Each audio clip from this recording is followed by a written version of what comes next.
નમસ્તે દર્શક મિત્રો, મારું ભાવેણા ચેનલમાં આપનું હાર્દિક સ્વાગત છે। રાજ્યના મુખ્યમંત્રી ભૂપેન્દ્ર પટેલ ભાવનગર ખાતે યોજાયેલ પ્રબુદ્ધ સંમેલનમાં હાજરી આપી હતી।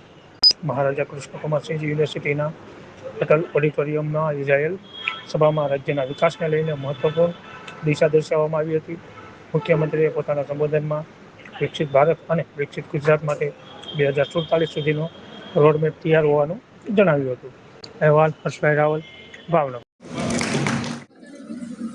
સ્ટેક હોલ્ડર સાથે બેસીને બનાવવા ભૂપેન્દ્રભાઈને વિનંતી આપણે કરીએ, પછી એમનું સ્વાગત એસોસિએશન દ્વારા આપણે કરીશું। એમને સાંભળીએ અને એમનું માર્ગદર્શન લઈએ। રૂપિયાનો પર 4 કિલોમીટર લાંબો ભાવનગરને આપ્યો છે। કયું નામ? ભારત માતા કી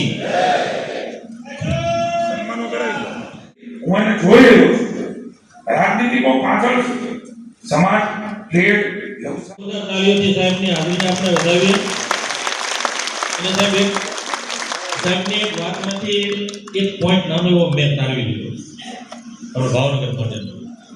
સાહેબ એવું કંઈક કહેતા હતા, અને એકવાર જોરદાર તાળીઓ એમના માટે થઈ છે સાહેબ। યા ગરવી ગુજરાતની ભૂમિ જે આ ગીતને ફિલ્મમાં પણ લેવું પડ્યું હતું ત્યારે